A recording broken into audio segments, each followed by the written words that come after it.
Oh, welcome. I'm Okpara Emmanuel, and you're welcome to the CORE broadcast. CORE is an acronym for Christ Overflowing Life Revealed Everywhere. Christ Overflowing Life Revealed Everywhere. You're welcome. I began to talk about life being spiritual in the last broadcast.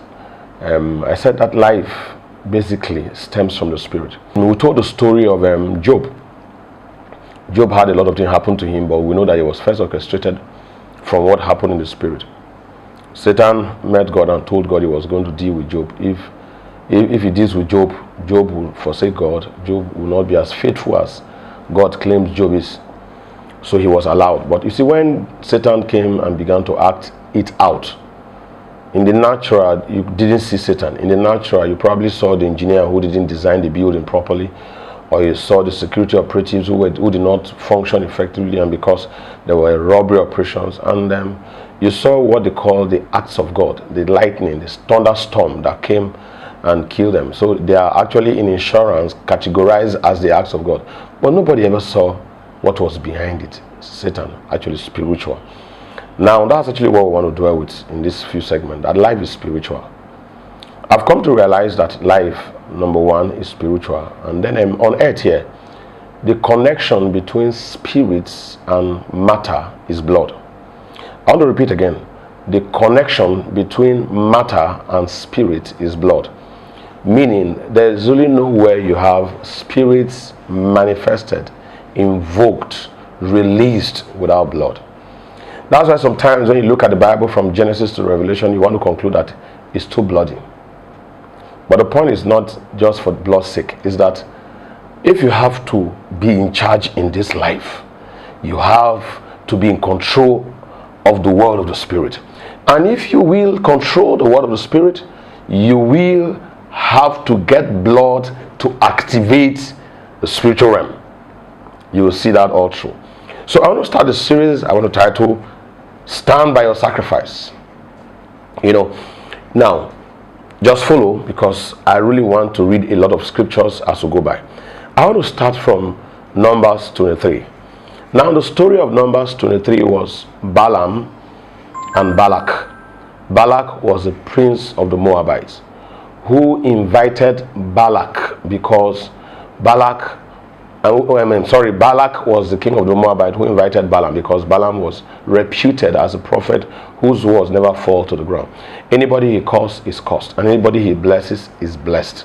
So he invites Balaam and told Balaam to curse the people of God, to curse the Jews, to curse the descendants of Abraham, because they were too strong for him. Now note number one. Balak had heard of the stories of the Jews, how they defeated everything that came before them. Balak now knew that the only way to defeat these people who are powerful is not to go against them in military might, but to first paralyze them spiritually before you engage them physically. He was going to engage them physically, but he wanted to first deal with them where it really matters first. Every other thing follows. Because he has heard that they leak up everything like ox leaks up water. All the inhabitants of the earth that they came against, they destroyed. So he was afraid. His heart was afraid that if these guys come into his territory, they will do to him what they have done to every other nation. So he decided to do something. Place a curse upon them. What's a curse? Curses are words or limiting words that generate spirit forces that empowers a person to fail. It's like the opposite of a blessing. The blessing is the empowerment, word spoken, that carries spiritual forces that empowers you to succeed. That's something. So you wanted to place a curse upon them that will make them fail. Once that happens, everything you see physically as a fight is just like a demonstration of what has happened physically, which is what happens in your business. You might be in business, you might be in a relationship, you might be in anything, but let me tell you, there is where you first win the battle before you engage. I'm going to get into business, I'm going to get into ministry, I'm speaking to you, but first, before I do what I do, I have to have first won where it matters, which is in the spirit. So Balak asked Balaam to curse the people of God, and Balaam came to curse the people of God after a long story. When he came to curse the people of God, he realizes that there is no way you can place spiritual curse upon the people of God without blood. So see what Balaam said in Numbers chapter 23.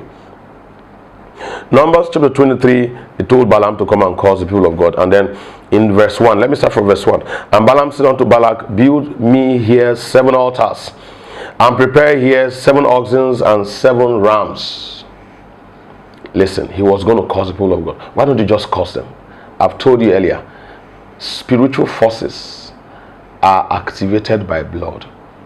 Balaam knew there was no way you can place a spiritual curse that will make somebody fail without blood. In the same way also, there is also no way you can place a spiritual blessing to empower somebody to succeed without blood. So Balaam told him to prepare him 7 altars, and prepare here 7 oxen and 7 rams upon each of the altars. Now, and Balak did as Balaam had spoken, and Balak offered on every altar a bullock and a ram. And Balaam said unto Balak, stand by thy burnt offering, stand by thy burnt offering, I will go, peradventure the Lord will come to meet me, and whatsoever he showed me I will tell thee. And he went on to the high place. This is the summary of the story.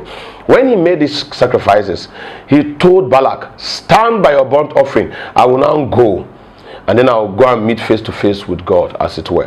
Whatever he tells me, that is what I will do. Meaning, Balaam was telling Balak, it is the sacrifice that you stand by, and it is what comes out of that sacrifice that will determine my encounter with the things of the Spirit. Balaam was telling Balak, I'm going to face the spiritual forces that will determine how I curse these people, but it's going to depend on the sacrifice you're standing. So it says, stand by your burnt offering, and I will go, peradventure the Lord will come to meet me, and whatsoever he showeth me I will tell thee. And he went to the high place. Now, this was the first time for you to know that it was not by coincidence. When Balaam went up, instead of cursing the people of God, Balaam blessed them all together. Balaam blessed them. Balaam, now verse 4 says, and God met Balaam, and he said unto him, I have prepared 7 altars, and I have offered upon every altar a bullock and a ram. And the Lord put a word in Balaam's mouth, and said, return unto Balak, and thus shall you speak. And he returned unto him, and lo, he stood by his burnt offering, and all the princes of Moab. And he took up a parable and said, Balaam, the king of Moabite, has brought the peace offering. The summary is that after he said all that he said, instead of cursing the people of God, he blessed them. So Balak told him, I told you to curse these people, and you have blessed them all together. So Balak said unto him, come, I pray thee, unto another place. Let us see if you'll be able to curse them. In verse 13. In verse 13, he began to tell them that let us change position and see whether something else. But you see, when he went there, you think that he would have just started cursing. You see, when he brought him into the field in verse 14 of Zophim, on the top of Pisgah, and built 7 altars and 7 bullock and ram, and offered a bullock and a ram on every altar. Now, even when they changed position and they tried to see whether from another vantage position spiritually it would be different, they still had to offer a ram and a bullock on each altar, and there were 7 altars. You will realize again that instead of blessing them again, he cursed them. Instead of cursing them, he blessed them. So they reversed to the 3rd time. The 3rd time again, he still built an altar. And every time he built the altar, this is what it says. And then the Lord, and he said unto Balak, verse 15, stand here by thy burnt offering, while I meet the Lord yonder. Every time he offered the sacrifice, which is blood, basically the bullock and the ram is just animal sacrifice, they generated blood. He told him, stand by that sacrifice, let me go and meet the Lord. He was telling him that it is the sacrifice you're standing, the blood sacrifice you're standing, that will determine what is generated in the world of the Spirit, in the realm of the Spirit on your behalf. So he was telling him, stand by your sacrifice. The 2nd time, stand by your burnt offering. The 3rd time, stand. If they had done it 1,000 times, he would have still emphasized that you stand by your sacrifice. So I don't know what sacrifice you're standing by, but your life is actually measured by the sacrifice you're standing by. Another classic example I want to bring to your mind is in Genesis chapter 4. In Genesis chapter 4. But we're going to continue in our next episode. I trust that you follow me in Genesis chapter 4. And that's what I'm going to say the next time. Thank you. And you're welcome.